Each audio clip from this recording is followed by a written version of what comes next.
Bonjour à celles et ceux qui nous rejoignent.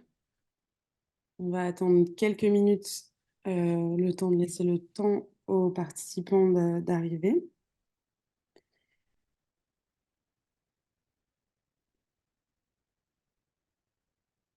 N'hésitez pas, comme je le disais, à vous présenter dans le chat et à vous renommer, c'est-à-dire préciser le nom de votre structure dans votre nom. Il va y avoir un temps dédié aux questions à la suite des 4 interventions. Mais d'ici là, effectivement, n'hésitez pas à vous présenter et présenter votre structure, voire votre initiative si vous le souhaitez, nous dire d'où vous venez. Pour celles et ceux qui souhaitent la traduction, donc il y a une traduction en anglais, français et arabe.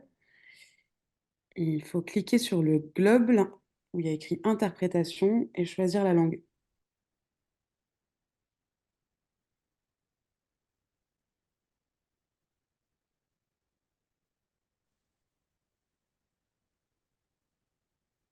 On va encore attendre 3-4 minutes. Euh, donc voilà, on est dans le deuxième webinaire d'une série de 6. On va vous présenter ensuite les différents webinaires. Le prochain, il aura lieu le 14 février. Ce sera sur les enjeux de lutte contre le gaspillage alimentaire. Le premier était en décembre. C'était sur les enjeux de formation, avec notamment les interventions de nos différents partenaires. Et c'est à retrouver en replay sur YouTube, sur notre chaîne YouTube, donc Let's Food Cities. On va prendre encore quelques minutes pour permettre aux gens d'arriver. On va être ensemble pour 1 heure. Et je vais vous demander de couper vos micros pour éviter les parasites.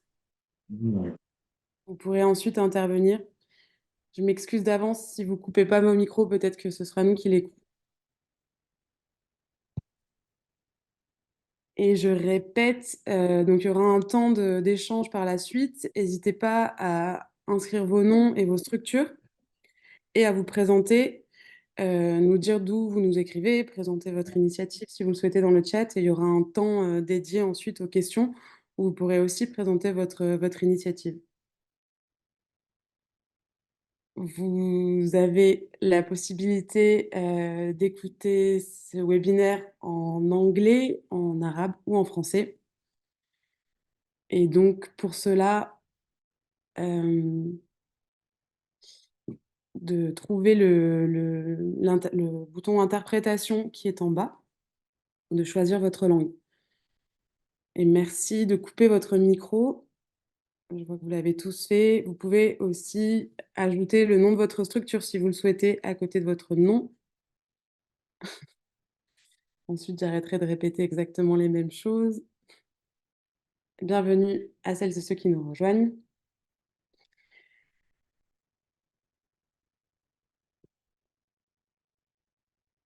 Et vous remercier aussi pour votre présence. Donc, vous êtes inscrits depuis plus de 30 pays différents. Donc, on est ravis de cette participation. Et vous pourrez également retrouver le webinaire en replay sur notre chaîne YouTube Let's Food Cities. Très bien. Bon, bah, pour toutes celles et ceux qui sont à l'heure, je vous propose qu'on commence. Comme je disais, n'hésitez pas à vous renommer et à vous présenter via le chat. Ça permet de savoir qui est là. Et une dernière fois, vous avez la possibilité d'écouter ce webinaire en anglais, en français ou en arabe, et donc de cliquer sur l'interprétation pour choisir votre langue. Et je vous propose de commencer. Louison, je te laisse accepter les nouveaux membres. Donc, je me présente, Anna Fauché, je suis directrice et cofondatrice de l'association Let's Food. Donc, on est à l'origine de cette série de webinaires sur les enjeux agricoles et alimentaires en Méditerranée. Et donc, comme je le disais, on a fait un premier webinaire sur les enjeux de formation qui est disponible sur notre chaîne YouTube. Et ça, c'est le deuxième webinaire sur la sensibilisation des enfants à une alimentation durable. Donc, on a 5 intervenants, euh, et je ferai aussi une petite introduction qui résume un peu, enfin, une synthèse des travaux sur lesquels on a travaillé côté Let's Food. Euh, donc, Let's Food, c'est une association loi 1901, une association française. On accompagne les territoires, donc en France et à l'étranger, à co-construire des systèmes alimentaires durables et résilients. On a 3 axes d'intervention, donc l'accompagnement des collectivités, qui est notre cible principale, le recensement d'initiatives et la rédaction de publications sur des sujets qu'on souhaite mettre à l'agenda politique, donc toujours sur les enjeux agricoles et alimentaires. Donc on a une plateforme qui s'appelle Let's Food Ideas, que vous pouvez retrouver dans le chat et qui recense un peu toutes ces initiatives qu'on rencontre à travers le monde. Et un troisième axe qui est celui de la formation et du renforcement de capacités. Donc on intervient aussi bien dans les universités qu'auprès d'élus locaux et de techniciens, avec l'idée que pour construire des systèmes alimentaires territoriaux durables, il faut des compétences durables sur les territoires. Donc ça, c'est pour nous. On est une équipe de 4 personnes, aujourd'hui 5 d'ailleurs.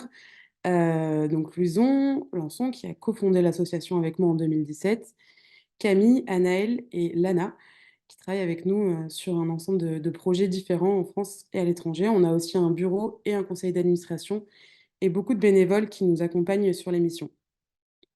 Voilà pour nous. On a construit ce webinaire avec 3 partenaires.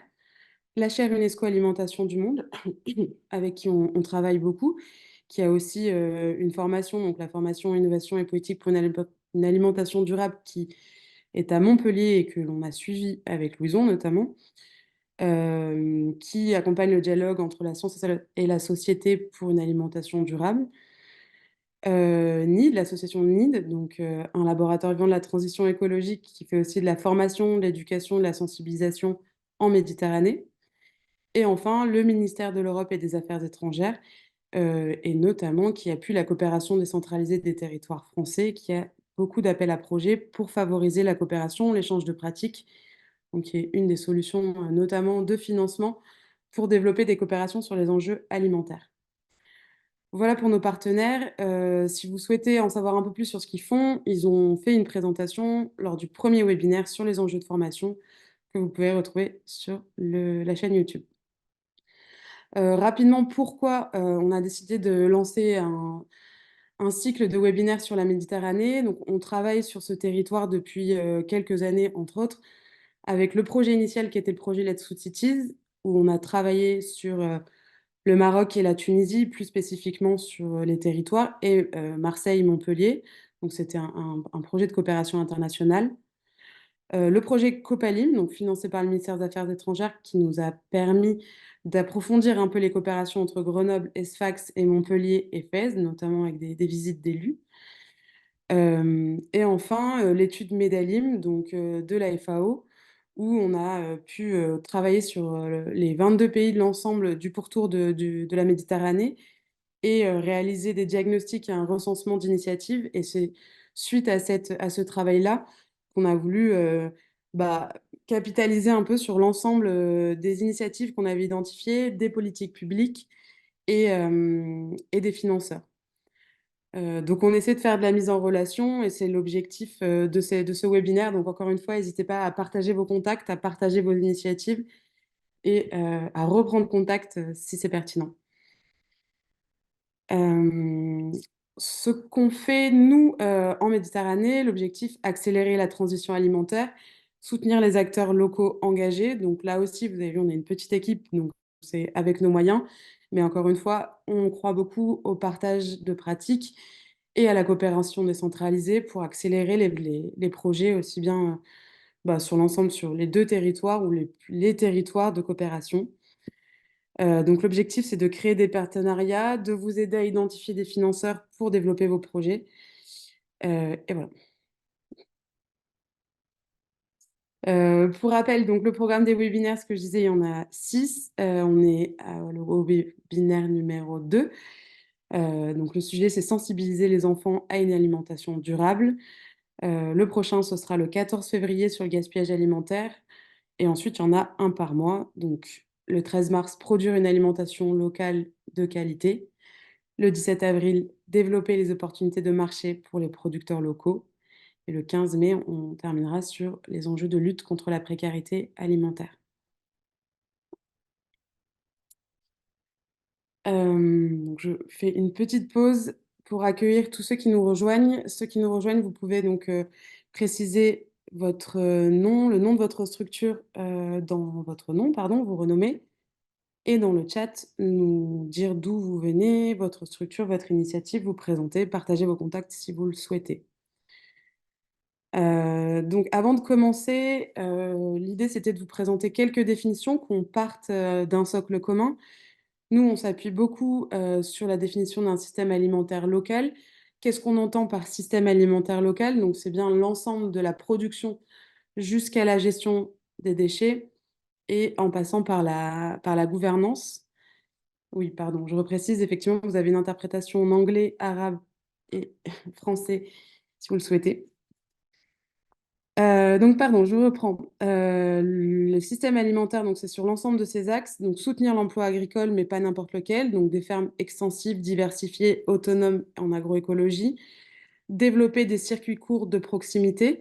Donc, adapter la production à la consommation, réadapter, diversifier pour que ça corresponde davantage à la production, à la consommation, mais aussi donc créer les intermédiaires qui vont permettre d'acheminer la production locale à la consommation locale. Accompagner les changements de pratiques alimentaires, donc bien sûr développer l'offre, mais aussi la demande. Donc il faut que ce soit des produits qui soient identifiables et désirables, des produits locaux de saison, sans pesticides, et aller vers une consommation moins carnée. Lutter contre le gaspillage alimentaire, bien sûr, donc on a déjà une part importante de notre alimentation qui est gaspillée, donc comment déjà on limite cette lutte contre le gaspillage alimentaire, comment ensuite on valorise les déchets et protéger les terres agricoles. Donc là aussi, peut-être en réutilisant, valorisant les déchets, mais donc on voit bien le cycle et l'enjeu de système. Donc protéger les terres agricoles, limiter l'artificialisation pour pouvoir installer de nouveaux agriculteurs.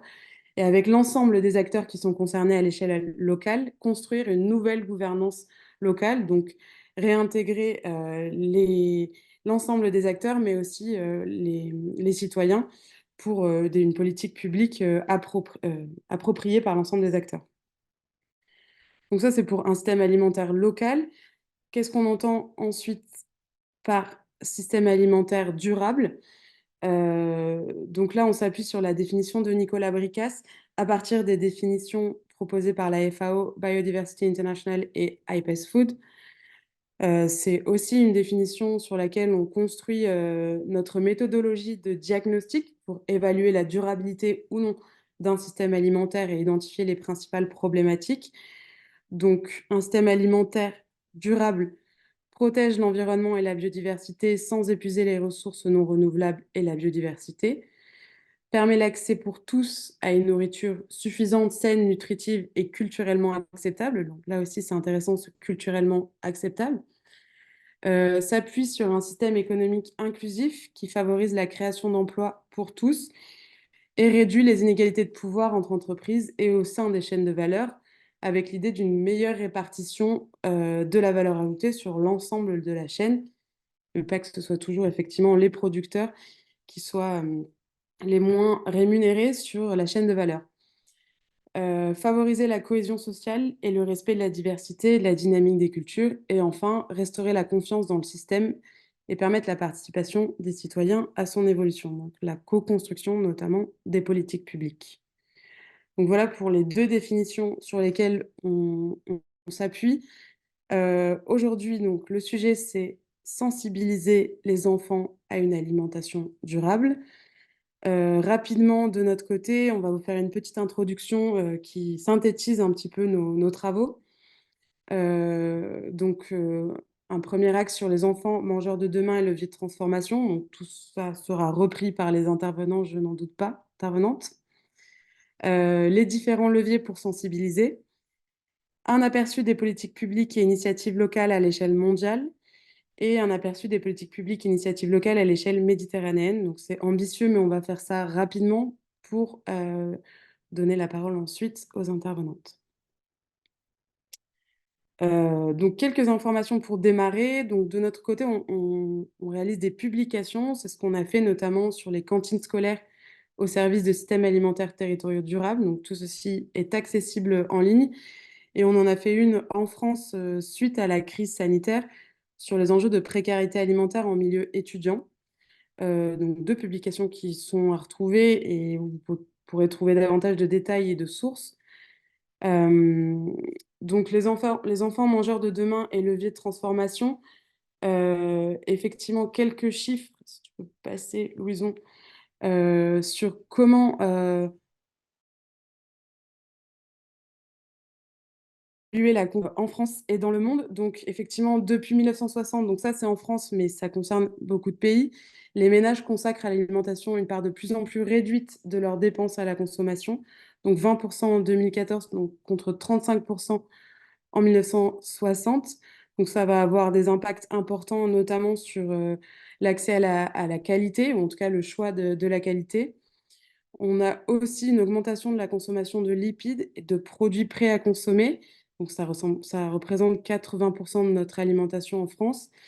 Et une progression, et ça concerne l'ensemble des pays aussi, de la restauration hors domicile, avec notamment dans les centres urbains une accélération des fast-foods, de l'arrivée des fast-foods et de la consommation des fast-foods qui concerne notamment les enfants et les adolescents, et l'expansion de la grande distribution qui là aussi représente un progrès dans de nombreux pays, avec l'accès à un choix démultiplié de produits, notamment de produits transformés. Donc là aussi, ça a un impact important sur la consommation et notamment la consommation des enfants et de tout ce qui est aujourd'hui considéré comme désirable.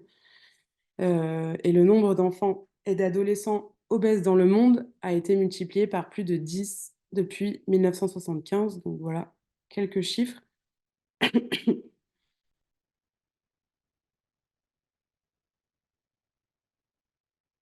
Rapidement, on a listé quelques leviers pour sensibiliser, donc l'école, bien sûr, la cantine scolaire, les parents et l'environnement alimentaire. Donc ça, c'est ce qu'on essaie de creuser quand on travaille sur les territoires.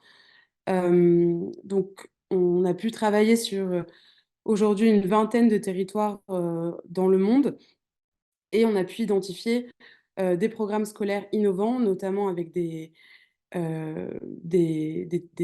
philosophies de l'apprentissage innovantes qui laissaient plus de place à l'éducation, à la fois enfin, à des potagers, pardon, dans la création de potagers, mais aussi apprentissage de la cuisine.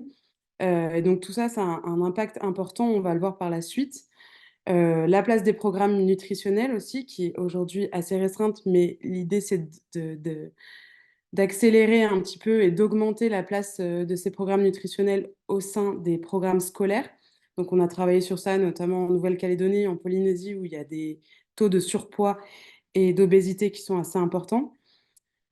La cantine scolaire, bien sûr, donc pour la sécurité alimentaire et le présentiel des enfants. Donc ça, on a pu le voir sur l'ensemble des territoires, mais les cantines scolaires ne sont pas systématiques dans l'ensemble des territoires. Mais aussi le soutien des filières locales et l'emploi local.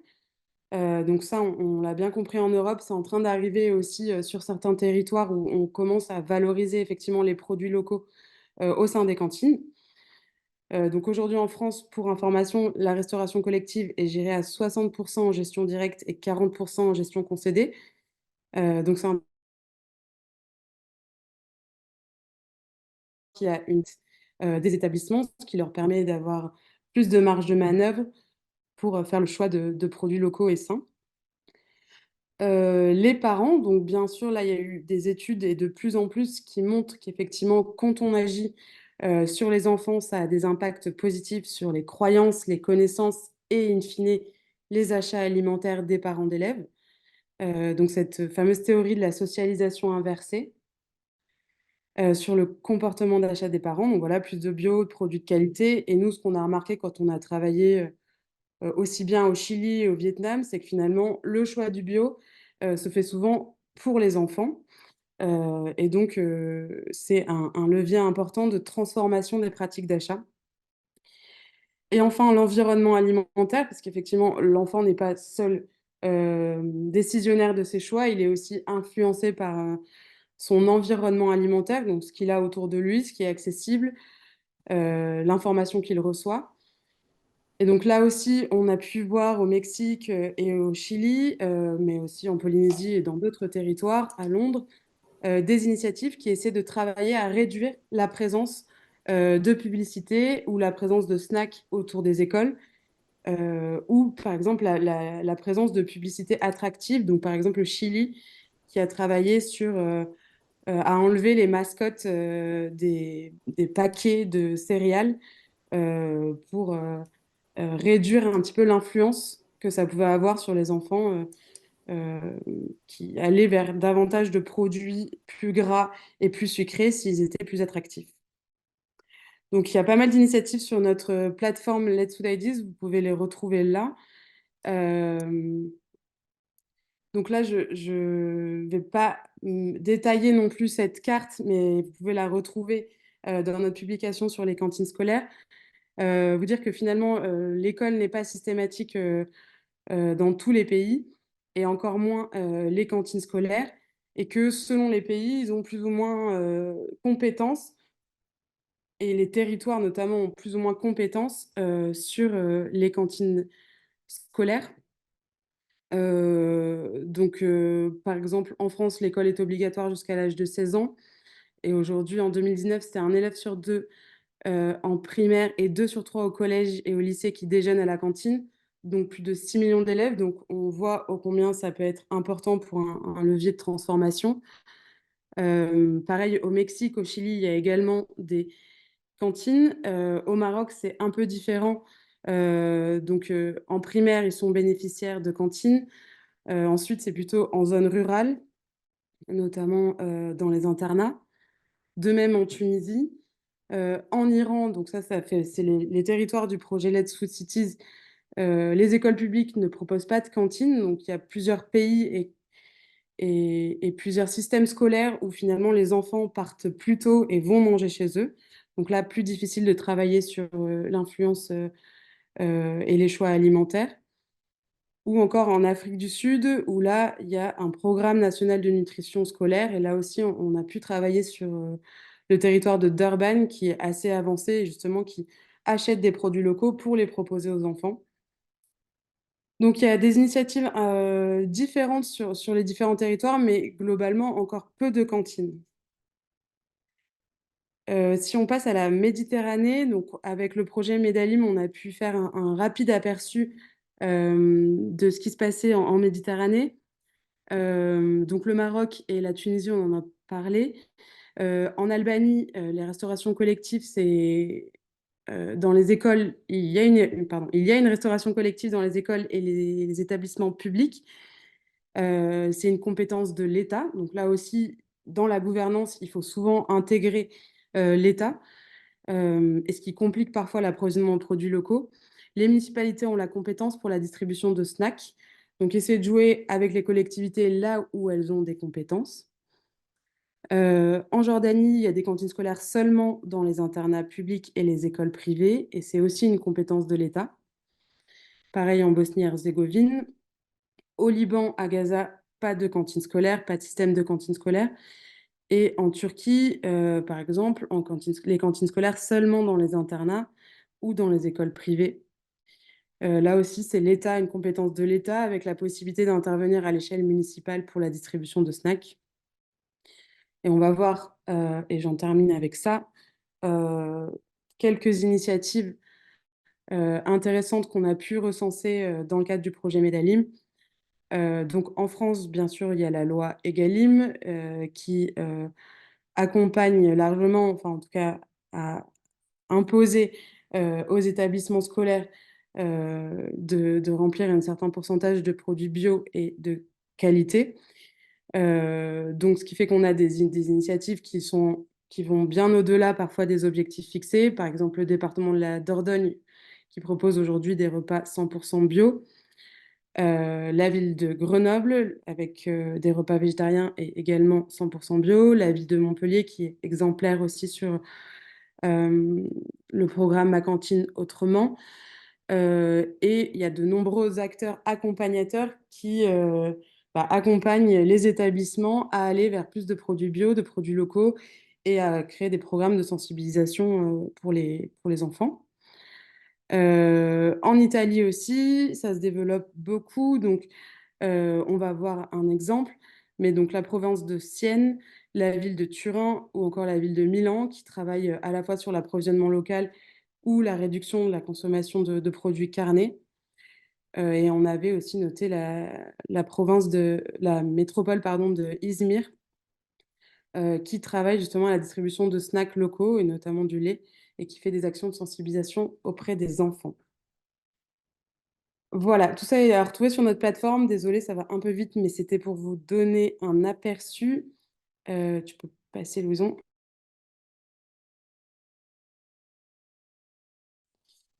Tu peux- on va prendre 5 minutes de pause parce que je vais parler très vite et je m'en excuse pour les interprètes. N'hésitez pas à vous présenter dans le chat votre initiative et ensuite je vais donner la parole à nos 4 intervenants.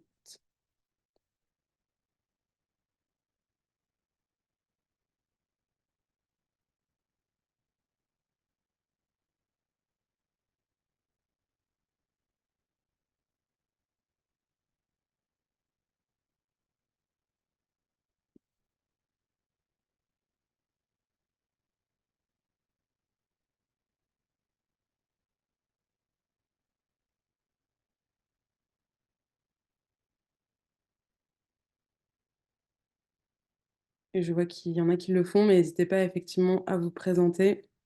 L'objectif de ce webinaire, c'est de partager les expériences. Donc, n'hésitez pas à nous dire ce que les programmes ou les initiatives que vous menez en faveur de la sensibilisation des enfants sur les enjeux d'alimentation et d'agriculture durable.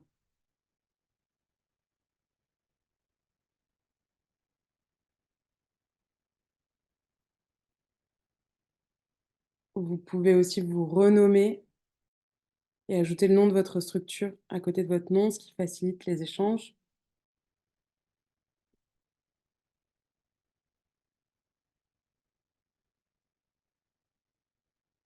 Et donc, ce webinaire est enregistré. Il sera ensuite en replay sur notre chaîne YouTube Let's Food Cities.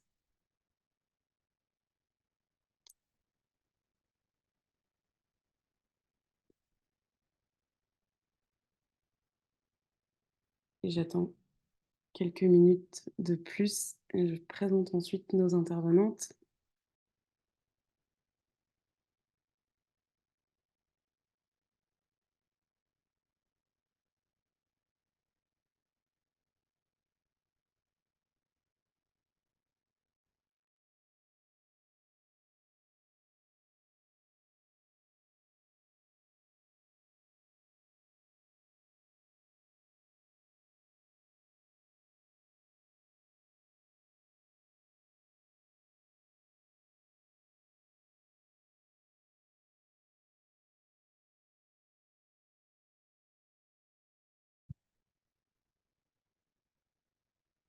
Très bien.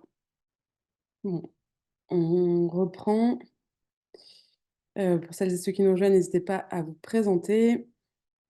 Donc, on accueille aujourd'hui 4 intervenantes.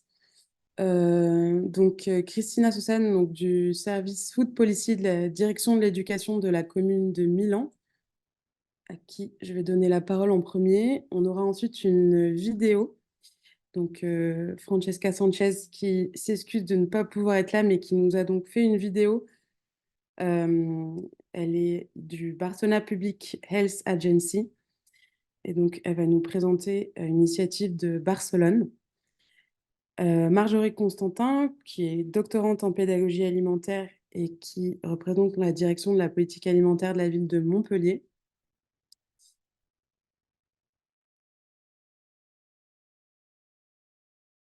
Et enfin, adjointe du pôle éducation, formation, recherche de Nid Méditerranée, donc nos partenaires, et qui interviendront donc à deux avec Karine Boyer, qui est enseignante en sciences et vie de la Terre dans le second degré. Voilà pour nos intervenants. Je vais directement laisser la parole à Christina. Merci encore. Bonjour, bonjour. Je vais parler en anglais parce que je crois que c'est mieux pour la compréhension de la présentation. Donc, thank you very much for the invitation. Sorry for the camera because it's not working, so you cannot see me, but Merci beaucoup de m'avoir invité. Je suis désolée, ma caméra ne fonctionne pas, mais je vais essayer de pas parler trop vite. Donc, mon nom est Christina Sossen. Je travaille aux politiques alimentaires de la ville de Milan et je m'intéresse particulièrement aux cantines scolaires. Mon service fait partie du service éducation. Anna nous a expliqué déjà beaucoup de points, mais je voudrais ajouter quelques éléments par rapport à la situation à Milan et à la politique alimentaire. Les repas à la cantine font vraiment une partie très importante de notre travail pour faire évoluer les choses.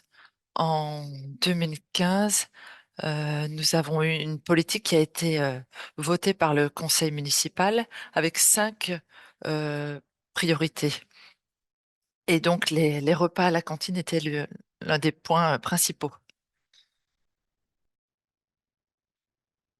En 2015, nous avons aussi approuvé un pacte. Vous en avez probablement déjà entendu parler. Comme je l'ai vu, il y a certains représentants des villes qui sont inscrits dans le chat. Donc, nous voulons vraiment nous impliquer et avoir une présentation assez large des changements à apporter dans les systèmes alimentaires. Donc, il y a différents points de vue. Il faut s'intéresser aux déchets, aux repas à l'école, à la production durable et à d'autres objectifs plus spécifiques. Donc ça, c'était pour l'introduction. Voilà, on avance.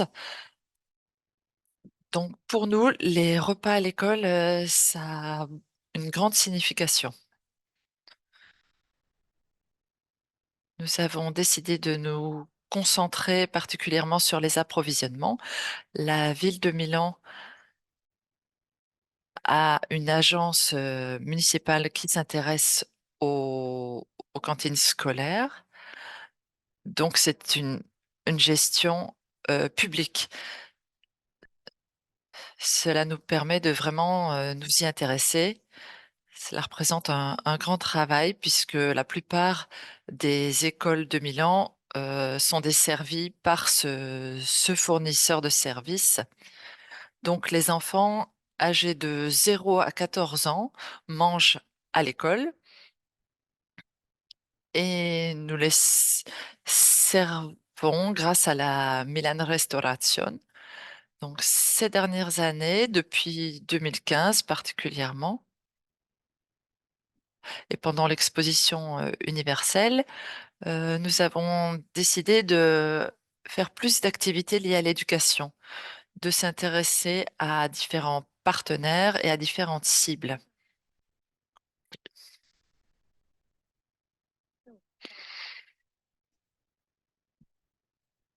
Donc, comme je l'ai dit, nous avons différentes cibles. Il y a des techniques et des objectifs qui sont différentes, adaptés à chaque cible. Donc, par exemple, il y a des informations dédiées aux parents et aux citoyens. Ensuite, nous essayons de nous intéresser à l'éducation pour les enfants, les élèves et les étudiants. Et puis, il y a des formations adressées aux chefs, mais aussi aux membres des différentes sociétés. ces dernières années, nous sommes concentrés plutôt sur l'éducation en matière d'alimentation. Nous avons créé des trousses à outils pour les enfants et les parents pour qu'ils puissent jouer, mais aussi en apprendre davantage sur la nourriture qu'ils mangent à l'école, les ingrédients, l'importance de manger beaucoup de légumes plutôt que de la viande, et l'importance de réduire le gaspillage alimentaire pour améliorer leurs habitudes et leurs attitudes par rapport à la consommation et à l'alimentation. Ce que vous voyez ici, c'est 3 publications qui ont démarré en 2020. La première, c'était par rapport au régime alimentaire sain. Donc nous avons mis en avant certains ingrédients par des jeux.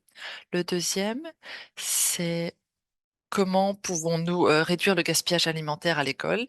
La troisième est plutôt destinée aux parents, éventuellement aux étudiants, pour comprendre comment et où nous pouvons acheter des produits locaux, les marchés fermiers et les fermiers chez qui nous pouvons aller acheter directement des aliments.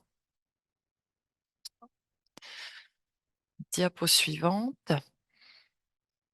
Un autre outil que nous avons mis en avant, c'est le menu. Donc 2 fois par an, nous avons des menus saisonniers. Nous imprimons ces menus pour tous les enfants et nous les distribuons à l'école. Comme ça, chaque enfant a son propre menu. La famille en a donc une copie et vous voyez sur les exemples ici, il y a le voilà, d'un côté, il y a le menu hivernal et puis de l'autre côté, sur le verso, il y a des idées créatives, des exemples de repas qu'ils peuvent manger le soir, des suggestions qui sont un bon complément par rapport à ce qu'ils ont mangé le midi à l'école. Nous fournissons aussi des informations sur les régimes sains et durables. Nous avons les résultats de la ville de Milan. Nous pouvons publier ces résultats. Nous avons réussi à réduire la viande. Depuis 2015, nous participons à ce programme et nous avons pu mesurer comment les menus ont évolué depuis ces quelques années.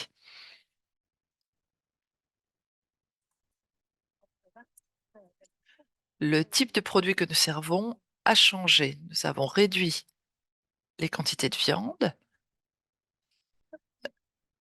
la fréquence de la viande dans les menus. Nous avons augmenté les légumes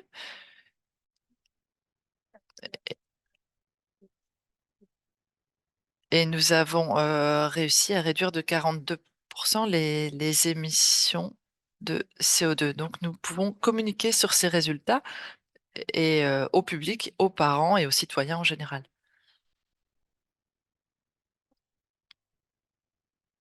Nous voulons aussi sensibiliser à lors de 2 jours particuliers, le 5 février et le 16 octobre. Ce sont des dates où nous voulons particulièrement marquer les esprits, que ce soit par rapport au gaspillage alimentaire, par exemple.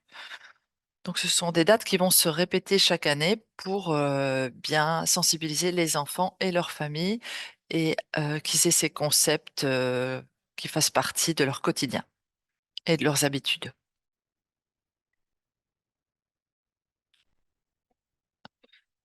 C'était la dernière diapo, je pense.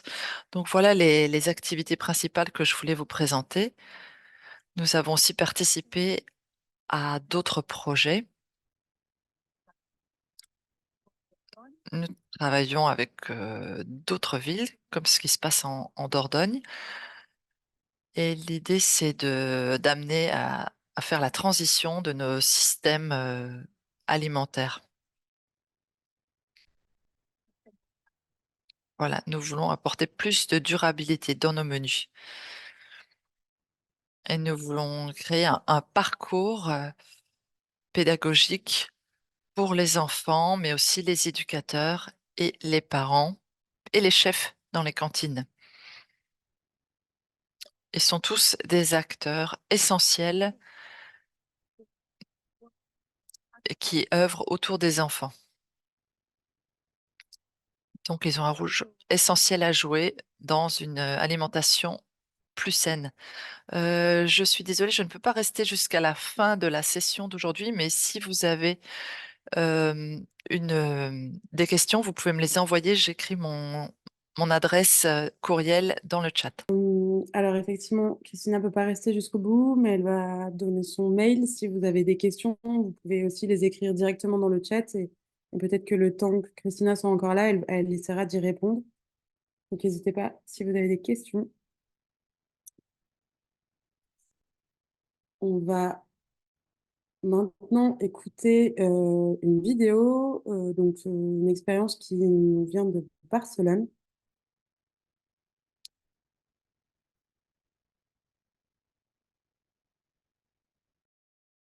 I'm Francesca Sánchez, Public Health Technician of the Public Health Agency of Barcelona. Je m'appelle Francesca Sanchez. Je suis technicienne de l'Agence de santé publique de Barcelone et je vous présente le programme des cantines scolaires plus saines et durables. L'Agence de santé publique dirige le programme avec le service des politiques alimentaires de la municipalité de Barcelone et le soutien du consortium d'éducation. Notre équipe se compose de techniciens de l'Agence de santé publique de Barcelone, du service des politiques alimentaires et d'infirmières en santé publique, d'un diététicien et d'une nutritionniste externe et d'une secrétaire technique qui assure le suivi du programme. Une transformation du modèle de cantine scolaire et du modèle alimentaire est nécessaire pour résoudre les problèmes actuels liés à l'obésité infantile et à l'impact de l'empreinte carbone sur le changement climatique. À la base, un changement ou une transformation du modèle de cantine scolaire et du modèle alimentaire en général est nécessaire.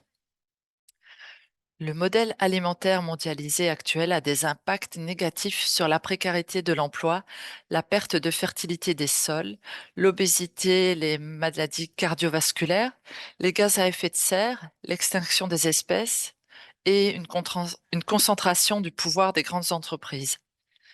Il est responsable de la crise sanitaire, climatique, sociale et écologique. Il incarne une déconnexion avec la culture de la terre, l'agriculture et les traditions, et implique une perception de la nourriture comme une marchandise et comme un business et non comme un droit fondamental. Ce programme n'est pas un programme isolé réalisé dans les écoles, mais il fait partie d'un projet plus large qui comprend deux grands blocs d'action.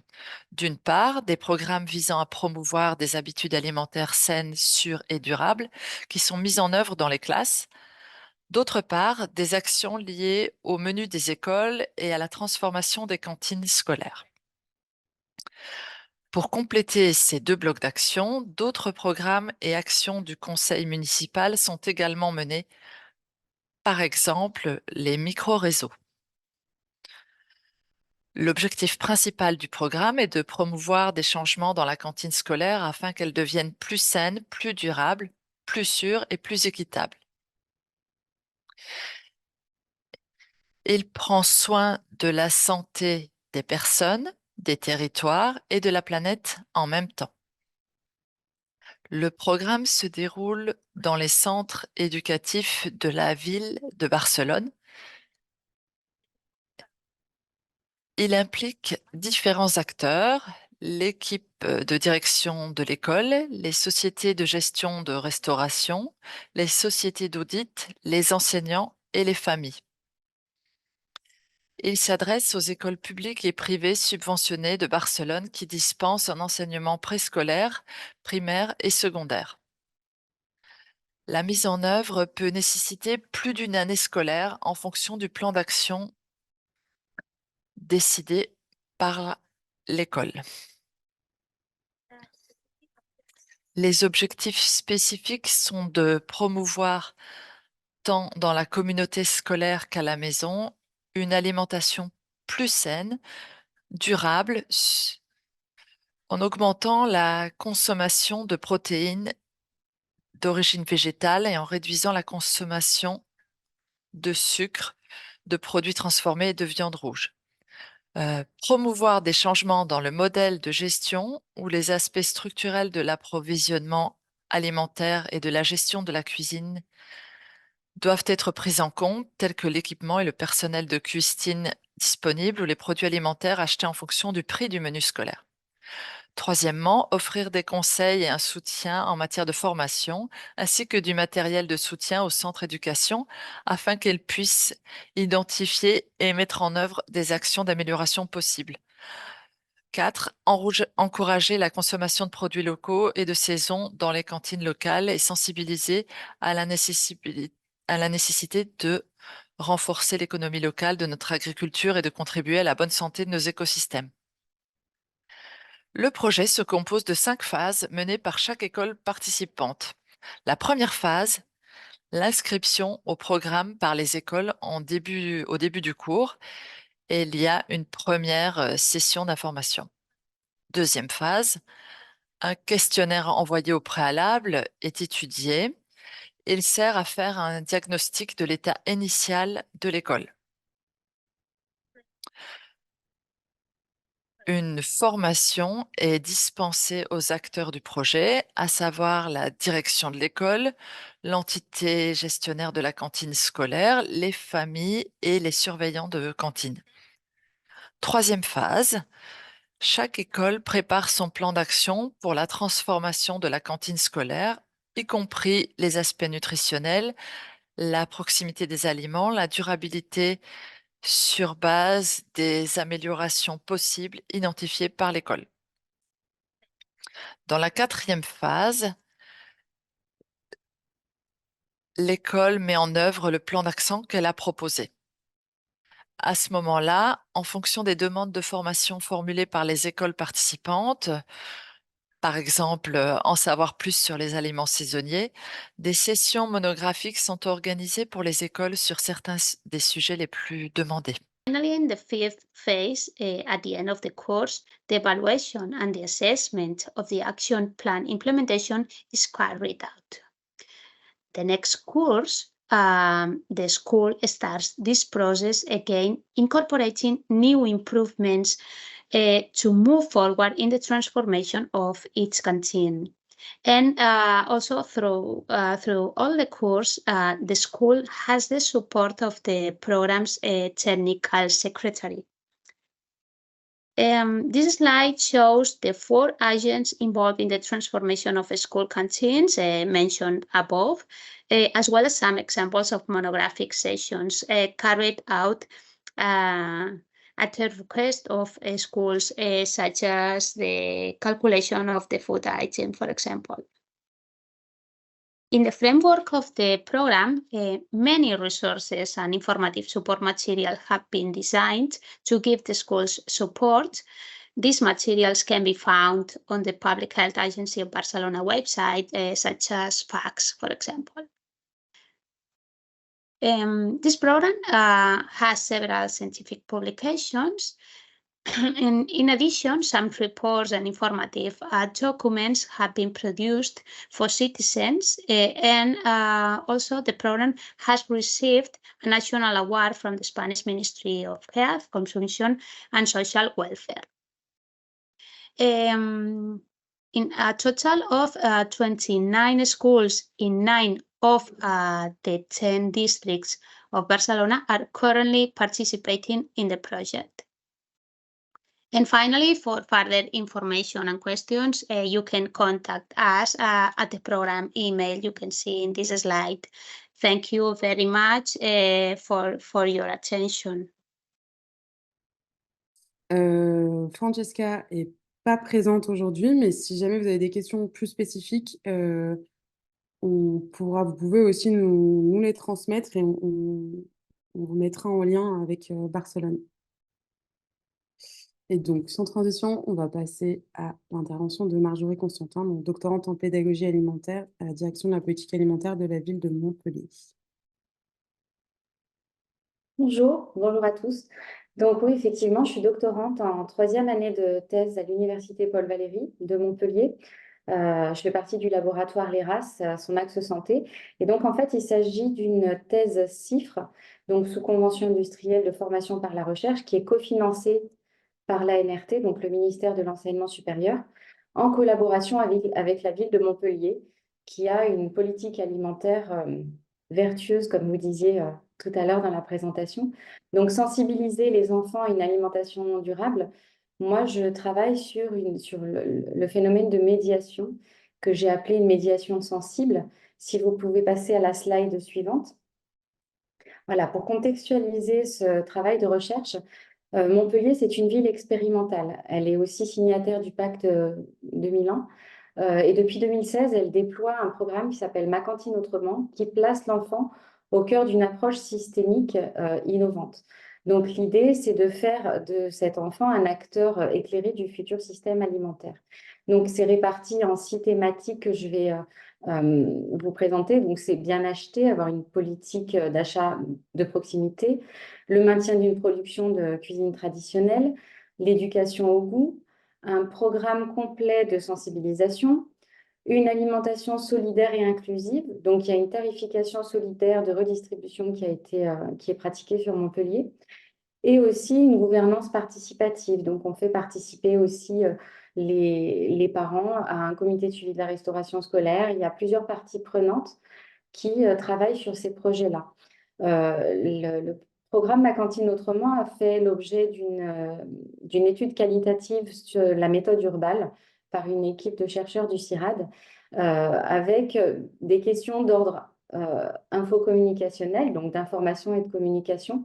Les questions qui étaient posées, c'était comment améliorer la communication et l'explication des activités aux enfants, aux parents et aux agents, comment stimuler la motivation et l'implication des acteurs, et quels étaient les freins et les conditions de transférabilité de ce programme-là, à l'échelle de la Cité de l'alimentation qui va voir le jour en 2026 à Montpellier. Donc ma thèse en sciences de l'information et de la communication porte spécifiquement sur tout ce qui est pédagogie, l'éducation à l'alimentation, comment est-ce qu'on accompagne l'enfant dans cette transition alimentaire, dans une démarche à la fois d'inclusion sociale et en faveur de sa santé. Donc, vous pouvez passer à la slide suivante. Alors, moi, je vous ai présenté tout ça en images. L'intérêt de ma recherche porte sur la médiation.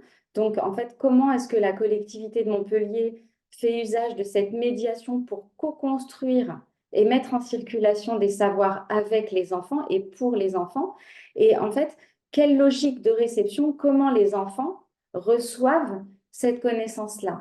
Parce que finalement, on parle de l'enfant citoyen de demain, acteur de demain, mais ce sont des citoyens aussi aujourd'hui qui ont déjà des pratiques qui leur sont propres.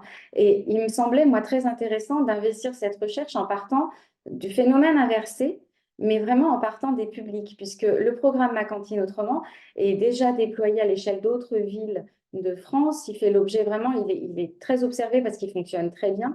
Et je vous invite à manger d'ailleurs dans les cantines de Montpellier parce qu'on y mange très bien. Mais en fait, quand l'assiette arrive devant l'enfant, est-ce que lui sait comment a été fait cette assiette et comment est-ce qu'il reçoit tout ce qui lui a été proposé. Donc, mon travail a été organisé en 3 phases. D'une part, le programme Ma cantine autrement. Ensuite, j'ai investi des écoles en zone d'éducation prioritaire avec des enseignantes qui ont une démarche d'éducation à l'alimentation. Et j'ai distribué à une trentaine d'enfants un journal de bord alimentaire. Et ils remplissent ce journal de bord mensuellement. Donc, il y a toutes sortes de petits codes, de petits emojis. Ils avatarisent leur profil. L'idée étant de les laisser anonymes, mais de leur donner la parole sur leurs pratiques quotidiennes dans leur famille. Donc, ces 3 écosystèmes, la cantine, l'école et la famille. Et donc, sur les photos que vous voyez, voilà, j'ai pu étudier, par exemple, les différents supports qui sont proposés aux enfants à Montpellier, comme la TOC, qui est un objet responsabilisant, le diplôme aussi, qui est un objet engageant. Les enfants, en sortant des ateliers, se retrouvent en cantine et expliquent aux autres enfants ce qu'ils ont fait pendant les ateliers. Ils deviennent ambassadeurs. Et donc, le discours circule ensuite à la cantine. Il est retravailler, puisque ça part du vocal de l'enfant, mais en tout cas, il y a des objets qui sont responsabilisants. Également, le fait de manger au self. Le self permet à l'enfant de garder toute sa liberté de pratique alimentaire, de manger de façon inversée, de manger le yaourt avant l'entrée, par exemple. Également, les ateliers qui sont faits à l'école, des ateliers de cuisine, des ateliers collaboratifs avec les familles, mettre des ingrédients au centre, le fait de toucher, de cuisiner, de planter, le fait aussi d'accueillir les enfants à la cuisine centrale, de leur expliquer comment sont faits leurs menus, comment est-ce que ça se passe. Donc, ce que j'ai fait, c'est que j'ai relevé tous les discours, j'ai interrogé tous les acteurs et toutes les parties prenantes en fait, de la direction de la politique alimentaire pour comprendre la volonté de départ et la manière dont c'était reçu par les enfants, y compris les formations d'agents, parce que juste faire un point d'éclairage là-dessus, les agents, ce sont finalement les personnes qui sont au contact plus proche de l'enfant au moment de servir le repas et qu'il peut y avoir une rupture si l'agent lui-même n'a pas conscience de toute l'approche systémique qui est mise en avant au départ. Donc, tout ce travail est fait et si vous pouvez passer à la slide suivante. Et en fait, de toutes ces observations, donc là, j'ai 18 mois de retour sur ces observations-là et sur ces entretiens. Et ce qui ressort majoritairement, c'est que manger, finalement, c'est un acte intime. C'est une expérience sensible et c'est une expérience individuelle. Et chaque enfant qui arrive dans ces programmes pédagogiques, dans ces protocoles, dans ces dispositifs, ils arrivent avec la trace de cette expérience sensible qu'ils ont de par leur pratique individuelle. Et c'est exactement la même chose pour les professionnels. C'est-à-dire que parfois, il y a une certaine violence pour des professionnels, pour des diététiciennes, d'entendre le retour d'enfants et de leur pratique alimentaire, alors que leur souhait à elles, c'est de transmettre finalement la bonne parole et les bonnes pratiques alimentaires. Alors, toutes ces interactions sont extrêmement intéressantes à étudier parce que, en fait, elles nous permettent d'observer les freins et des leviers. Le frein arrive à être relevé par la discussion, par l'interaction. Donc, cette dimension sensible, elle est à la fois esthétique sur le regard de l'aliment, esthésique sur les sens que ça porte, et aussi un côté éthique, parce que vous en parliez tout à l'heure, les acceptabilités culturelles, mais aussi relever l'acceptabilité religieuse de l'alimentation. Tous les enfants n'ont pas les mêmes pratiques.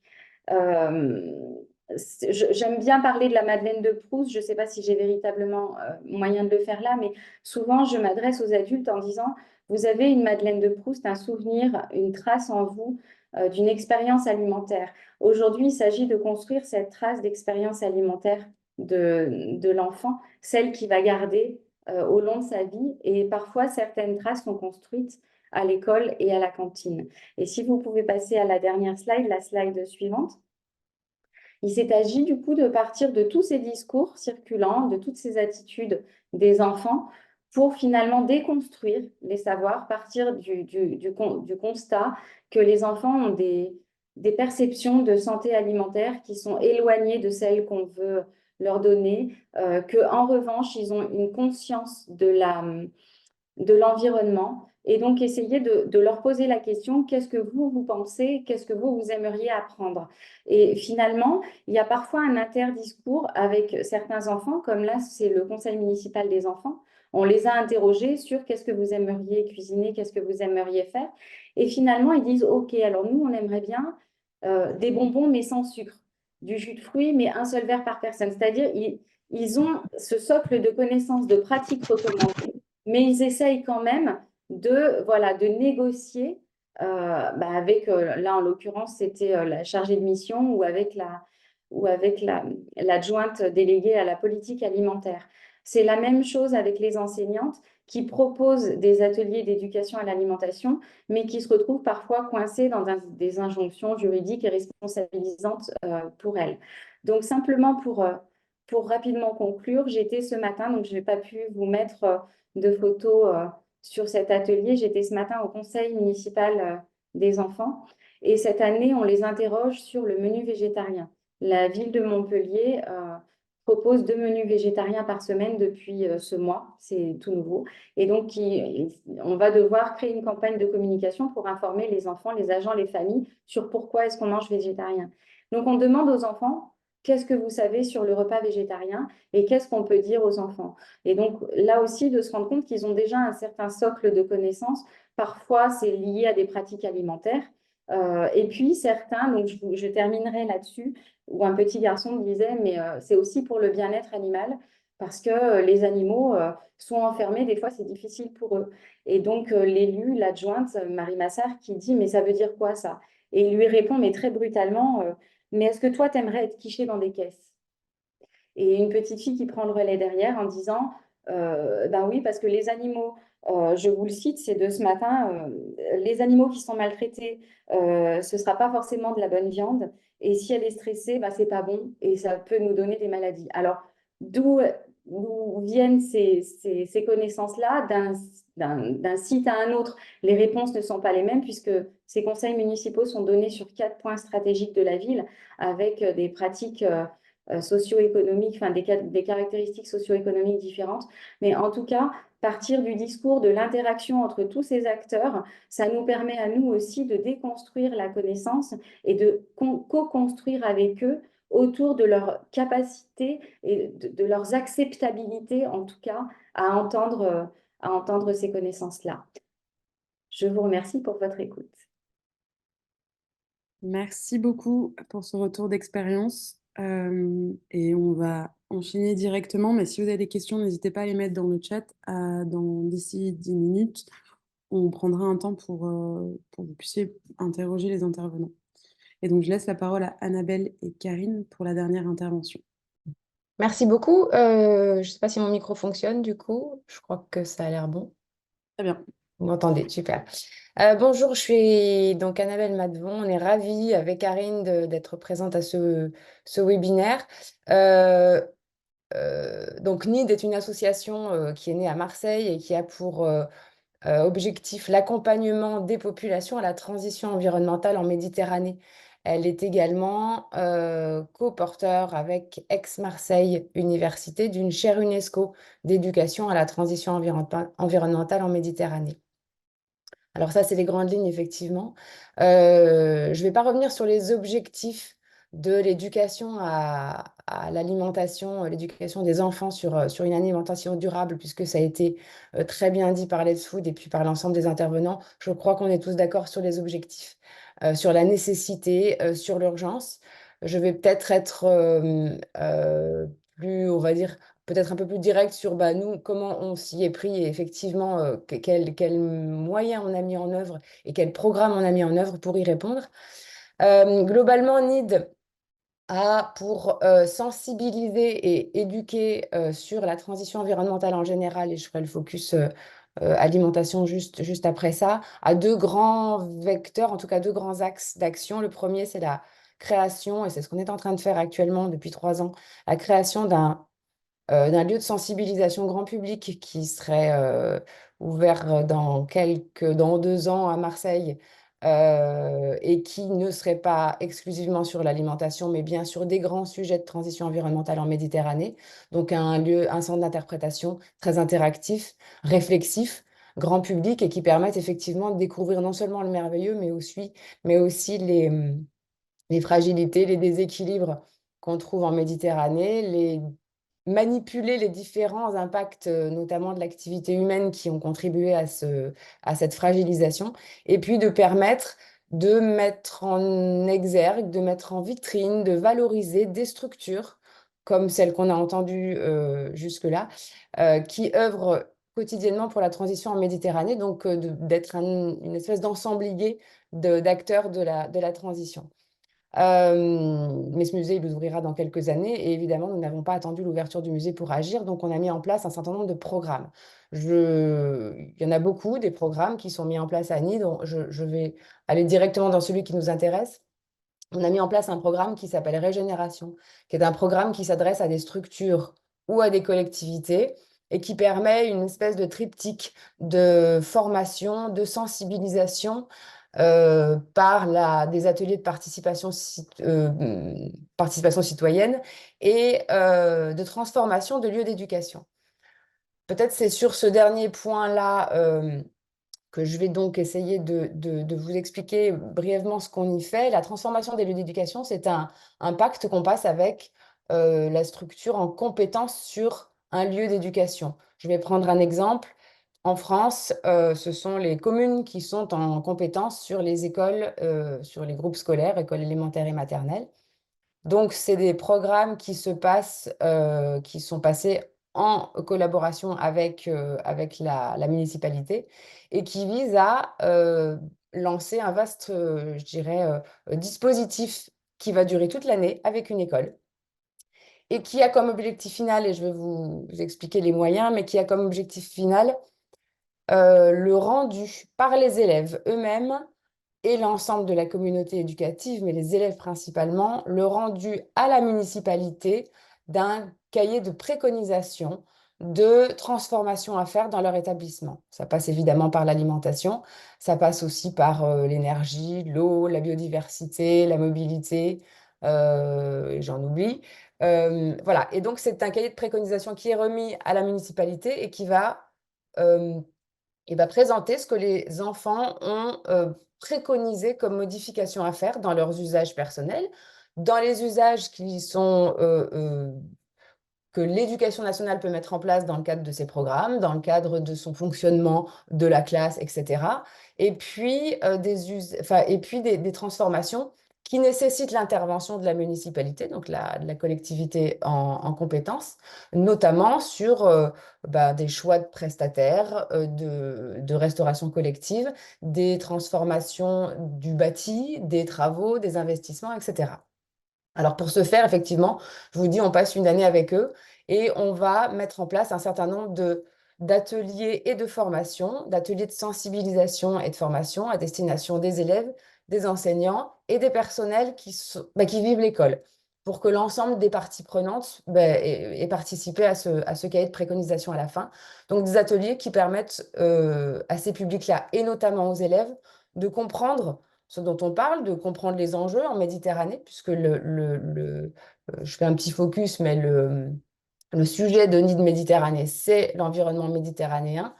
De comprendre donc le système, ce qui se passe, quels sont les risques, quels sont les dangers, qu'est-ce qu'on peut y faire, et puis d'élaborer eux-mêmes des diagnostics, c'est-à-dire qu'il y a donc une phase où ce sont les élèves, il y a une partie technique qui est faite par l'équipe technique de NID en parallèle, mais il y a une phase où ce sont les élèves eux-mêmes qui vont observer, mesurer, noter, calculer, en tout cas faire un diagnostic assez poussé sur leur établissement, dans leurs usages, dans le bâti, dans les projets pédagogiques également, pour être à même de dire, en fonction de ces diagnostics-là, on va émettre des solutions qui nous paraissent répondre aux problématiques qui sont réelles dans notre établissement et pas forcément dans l'établissement d'à côté. Donc, parmi effectivement tous ces ateliers et toutes ces thématiques, il y a évidemment la thématique de l'alimentation et on a développé des ateliers alors en lien avec l'éducation nationale, puisque nous avons la chance, et Karine Boyer va intervenir juste après moi, d'avoir 2 enseignantes mises à disposition par le ministère de l'Éducation nationale qui participent dans notre service à la création, au développement et à l'animation des ateliers pédagogiques qui sont mis en place et qui sont également validés par un conseil scientifique et par le rectorat. Alors, nous, on travaille principalement en région PACA pour l'instant et donc sur les académies d'Aix-Marseille et les académies de Nice. Ça, je dirais, voilà, c'est l'articulation et le squelette de ce programme qui existe. Je vais laisser peut-être Karine, du coup, intervenir pour vous présenter de manière un petit peu plus précise le contenu et en tout cas comment elle a mis en place ces ateliers sur la partie alimentation, puisqu'elle s'est chargée de ces ateliers-là, aussi bien pour les élèves de l'élémentaire que pour les élèves de maternelle, sachant que sur les élèves de maternelle, la partie alimentation, elle est traitée de manière un petit peu différente. Et simplement pour dire qu'on n'oublie pas les élèves également du périscolaire, puisque comme chaque classe va choisir une thématique en particulier, et que ce n'est pas forcément l'alimentation, Il y a aussi la possibilité pour tous les élèves qui sont au périscolaire, soit sur le temps méridien, soit sur le temps de garderie du soir ou du matin, de participer à des ateliers qui, eux, sont exclusivement sur la partie alimentation. Voilà, je laisse Karine peut-être poursuivre. Merci. Bonsoir, donc je suis Karine Boyer, professeure de SVT à Marseille et je suis professeure relais, comme vient de le dire Annabelle, de l'association de Nîmes Méditerranée. Alors si je reviens plus spécifiquement sur l'atelier thématique alimentation, son objectif principal, c'est de permettre aux élèves de comprendre les notions scientifiques qui sont sous-tendues par ce thème et de construire un lexique commun afin de développer donc leur esprit critique et les mettre en action par la suite, une fois qu'on a un lexique commun qui est partagé par tous. Le contenu de l'atelier, il est bien sûr adapté au programme scolaire en fonction du niveau de classe. Et depuis la rentrée 2020, on a dans les programmes des cycles 1, 2, 3, 4, qui correspondent donc à la maternelle jusqu'à la 3e en France, un renforcement des enseignements relatifs au changement climatique, à la biodiversité et au développement durable au sens très large. On va ainsi couvrir aussi au travers de cet atelier de nombreux objectifs du développement durable de l'agenda 2030, comme par exemple l'ODD 2 avec la fin zéro, qui fera l'objet donc d'un futur webinaire, comme ça a été présenté en début. L'ODD 3, santé et bien-être, hein, on l'a bien évoqué au travers de ce webinaire. Et l'ODD 12, production et consommation responsable.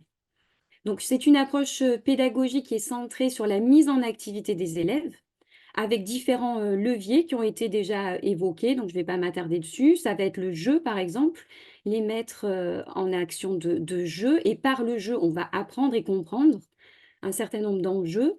On va avoir aussi une approche par les sens, pas seulement par le goût, parce que l'alimentation, on pourrait penser que c'est uniquement le goût, mais comme ça l'a été déjà dit, il y a aussi tous les autres sens qui vont intervenir, donc qui vont être présents dans l'atelier qu'on va mener. Et une fois que les différentes notions ont été construites, l'élève est en mesure d'agir et cette action va commencer par établir un diagnostic. Donc, on met en place, comme l'a dit Annabelle, un diagnostic participatif. Donc, l'élève est amené à travailler sur différents indicateurs, comme par exemple l'origine des aliments. On va chercher à comprendre s'il y a des aliments, qu'est-ce que ça veut dire AB, par exemple, issu de l'agriculture biologique, qu'est-ce que ça veut dire local, qu'est-ce que ça veut dire circuit court. On va essayer d'estimer le pourcentage d'aliments dans les menus de la cantine qui sont locaux, qui sont issus de l'agriculture biologique, etc. On va aussi s'intéresser à la composition des menus. Est-ce que les menus sont variés? Est-ce qu'ils favorisent les légumes et les fruits? Est-ce qu'il y a beaucoup de viande ou pas? Ensuite, on va s'intéresser aussi à la production des repas. Comment sont produits les repas? Est-ce qu'il y a beaucoup de produits déjà transformés, industriels, surgelés? Ou est-ce qu'il y a un chef cuisinier qui va mettre en place les repas? On va pouvoir donc du coup organiser une visite avec les élèves de l'office, donc de la cantine, mais aussi s'intéresser à savoir qu'est-ce qui se passe en cuisine centrale, parce que les élèves ne savent pas en fait comment sont préparés les repas. S'intéresser aussi aux conditions d'accueil, c'est-à-dire que manger, ça doit être un plaisir.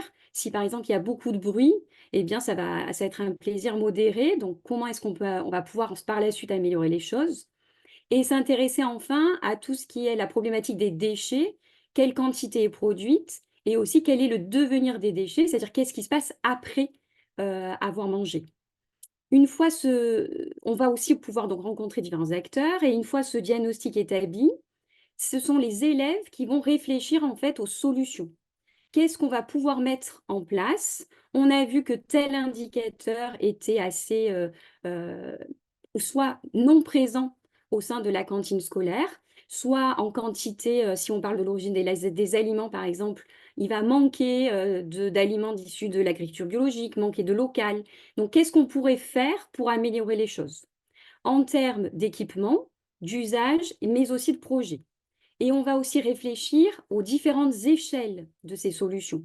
Est-ce que cette solution, je vais pouvoir la mettre en place à l'échelle de l'individu, moi citoyen, écolier? Est-ce qu'il va falloir la mettre en place à l'échelle de toute l'école? Est-ce qu'il va falloir je vais pouvoir la mettre en place aussi avec mes parents, avec ma famille? Est-ce que je vais pouvoir la mettre en place même aussi à l'échelle du quartier? C'est-à-dire qu'on va travailler à l'échelle aussi de différents territoires. Donc, comme l'a dit Annabelle, pour les écoles, on va travailler avec, bien sûr, la municipalité et tous ces acteurs. À l'échelle d'un collège, le département. Et à l'échelle d'un lycée, la région. Ensuite, une fois que les élèves ont cherché des solutions, ils vont les hiérarchiser selon eux, leur importance. Donc, ils vont donner des priorités à certaines solutions. Une fois qu'ils ont hiérarchisé leurs solutions, comment on va les mettre en place? De qui on a besoin? Quels sont nos interlocuteurs? Comment on va budgétiser aussi ces solutions? Donc ça va être le rôle notamment des adultes qui vont être là pour les aider et leur expliquer aussi que peut-être certaines de ces solutions ne vont pas être immédiates et qu'il va falloir du temps. Donc, qu'est-ce qui est possible à court terme et qu'est-ce qui est possible à plus long terme? Donc, on peut travailler comme exemple la mise en place dans certaines écoles, la volonté de mettre en place, par exemple, des assiettes de 2 tailles différentes pour inviter les élèves en fait à ajuster les quantités à leur faim. Donc, ça nécessite, par exemple, la mise en place d'assiettes petites et des assiettes plus grandes.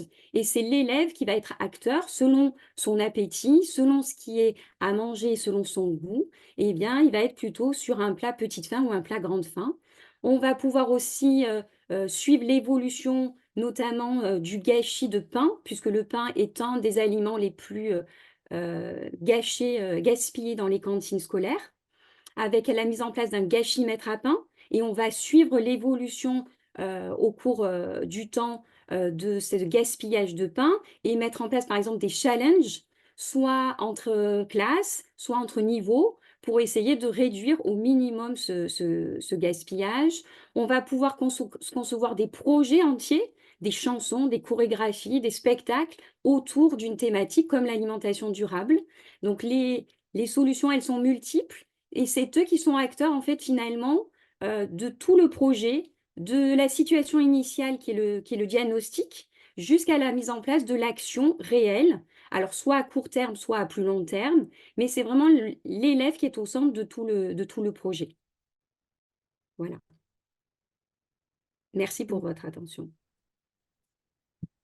Merci beaucoup. Mais merci à toutes nos intervenantes. L'idée, c'est de prendre des questions. J'ai vu que les questions ont été posées directement dans le chat et répondues. Est-ce qu'il y a d'autres questions? Et est-ce que peut-être parmi nos participants qui sont issus d'autres pays, parce que ça a été très francophone dernièrement, il y a des personnes qui souhaitent présenter en 1 minute leur projet. J'ai vu dans le chat des projets. Ouais.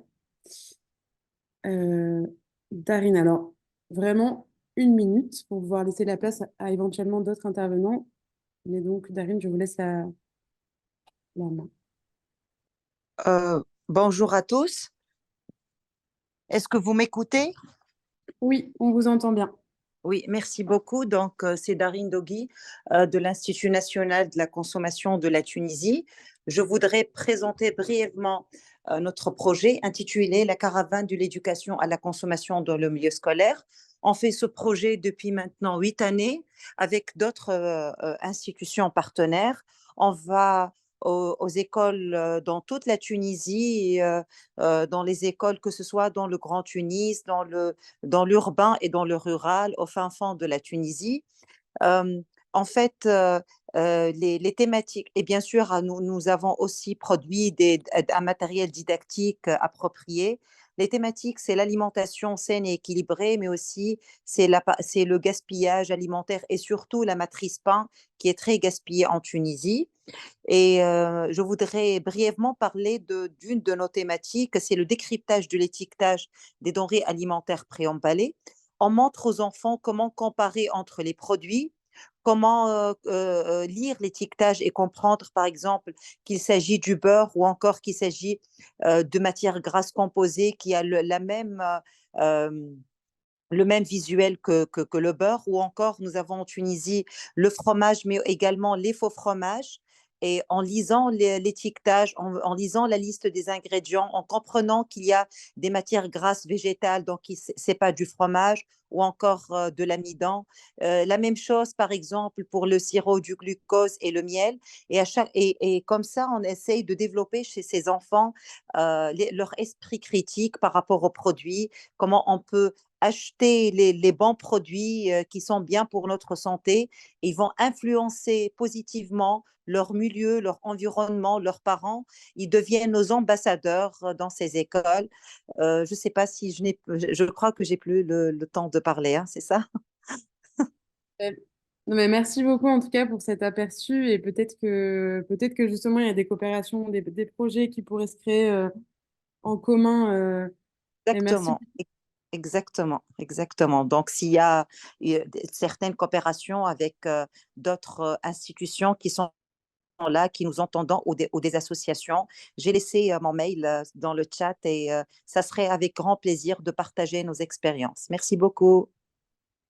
Merci beaucoup pour ce retour d'expérience. Est-ce qu'il y a un autre territoire qui souhaite partager son expérience en 1 minute? Euh, J'avais vu des acteurs du Liban, ou bien des acteurs de l'INRAE, ou bien côté Commerce Équitable France. Et oui, est-ce que vous m'entendez bien? Oui, on vous entend. Ouais, parfait, super. Bah, du coup, on est localisé en France, c'est pour ça qu'on ne prenait pas la parole avant, mais je voudrais présenter de façon très brève le programme Fair Future, qui est un programme qui compte avec les soutiens de la AFD, l'Agence française de développement.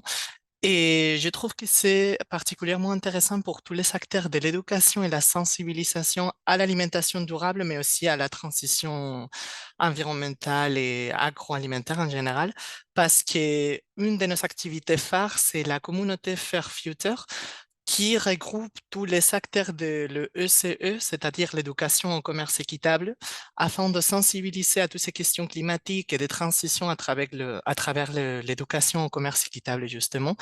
Et l'adhésion à cette communauté est absolument gratuite et il ne demande pas des efforts de la part des membres. Les membres sont plutôt les jeunes engagés, les jeunes engagés, pardon, aussi les professeurs des établissements et les personnels qui n'est pas enseignante, par exemple le responsable des cantines. Et on regroupe tous ces acteurs et on les fournit des outils, des webinaires, des formations. Donc, je peux, si vous voulez, vous partager nos mails pour nous contacter et aussi les formulaires d'enregistrement si jamais ça vous parle et vous pouvez échanger avec nous et si jamais vous êtes intéressé, on peut essayer de co-construire des animations, des formations et voir comment on peut coopérer ensemble pour agir en faveur de la transition agroalimentaire. Merci. Merci beaucoup d'avoir été synthétique également. Donc, comme on disait, on va mettre le replay sur YouTube. On essaiera aussi de mettre vos contributions et les initiatives qui ont été présentées dans le chat en commentaire. Vous pourrez aussi compléter si besoin. Alors, il est 25. On va passer sur le mot de la fin. Et donc, à nos 3 intervenantes qui sont présentes, peut-être en un mot, 2 mots. Vraiment pas plus. Est-ce que vous pouvez nous dire quelles sont les clés de succès et ou une proposition de partenariat euh, et peut-être répondre également pour Karine à la question de Charline. Je donne la parole d'abord à Marjorie, ensuite donc Annabelle et Karine. En un mot. Allez, c'est Merci. parti. En un mot. En un mot, c'est dur. Non, je pense que le plus important, c'est de s'adresser au public, c'est-à-dire partir d'eux pour comprendre, plutôt que de partir de la connaissance qu'on veut transmettre, partir du public pour aussi être à l'écoute de celles qu'ils ont. Donc, en fait, moi, je dis tout le temps que un acteur a des pratiques individuelles et qu'ils agissent en collectivité. Donc voilà, être à l'écoute des publics et ne pas toujours vouloir transmettre de façon didactique Être à l'écoute des publics, c'est favoriser les interactions et donc du coup l'écoute des différentes parties prenantes, y compris l'écoute des prescripteurs et des concepteurs d'activités pédagogiques. Voilà. Super. Merci beaucoup pour ce mot de la fin, Annabelle. Voilà, pardon, ça rejoint un petit peu ce que Marjorie disait, mais effectivement, je crois, dans l'ADN des actions portées par NID, c'est de faire émerger les solutions par les acteurs eux-mêmes des lieux dont on parle, des territoires dont on parle, enfants si possible, mais pas que. Voilà, on a des actions, nous, à destination de publics prioritaires dans lesquelles on va faire émerger des solutions et leur faire rêver leur territoire de demain afin que je dirais, les contraintes ne soient pas vues comme des obstacles, mais simplement comme un parcours un peu semé d'embûches, mais sur lequel il faut avancer parce que on décide soi-même de l'objectif et du résultat. Merci beaucoup. Et enfin, Karine.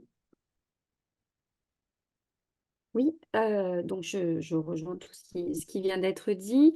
Moi, j'insisterai peut-être sur le fait que l'élève, il doit être acteur au sens où il doit mettre en place l'action du début jusqu'à la fin. C'est-à-dire qu'il doit se sentir utile, il doit se dire que tout est encore possible, puisque c'est la génération future. Et donc, leur montrer que oui, même s'ils sont élèves de CP, ils peuvent faire des choses. Ça, pour moi, c'est primordial. C'est-à-dire leur montrer qu'ils ont toute leur place et qu'ils peuvent faire bouger les choses, en fait. Voilà. Moi, je serai sur ce point-là, quoi. Je resterai sur ce point-là. Très bien. Eh ben, merci beaucoup pour vos interventions. N'hésitez pas à reprendre contact si vous avez d'autres questions ou si vous avez envie de creuser un partenariat. Il y a des informations aussi dans le chat qui sont distribuées. Peut-être rapidement, Louison, si tu peux revenir pour la suite des webinaires. Donc, le prochain aura lieu le 14 février, donc sur les mêmes horaires, sur le même format. Et ce sera, non, pas ce sera sur la lutte contre le gaspillage alimentaire. Euh, où ils n'ont pas besoin de revenir, c'est pas grave. Vous dire aussi qu'on va capitaliser sur la suite des webinaires avec un document, donc quelques pistes pour des stratégies alimentaires territoriales en Méditerranée, récits d'acteurs, où l'idée ce sera de remettre en valeur un petit peu via un document toutes les initiatives qui ont été présentées, et notamment celles qui sont présentées dans le chat. On essaiera au maximum de capitaliser sur l'ensemble des initiatives présentées. Et puis, n'hésitez pas, on échange nos contacts pour réfléchir à des projets. On prend contact avec les différents acteurs qui étaient présents aujourd'hui. Et si vous souhaitez faire connaître votre plateforme, votre initiative sur la plateforme Let's Food Ideas, n'hésitez pas non plus. C'est là où on recense donc l'ensemble des initiatives. Et au risque de me répéter une dernière fois, donc ce webinaire sera bientôt disponible en anglais, arabe et français sur notre chaîne YouTube Let's Food Cities. Encore un grand merci aux interprètes. On espère qu'on n'a pas parlé trop vite. Et merci à nos différents partenaires. Et on vous retrouve donc le 14 février pour parler gaspillage alimentaire. Merci à tous pour votre présence. Merci.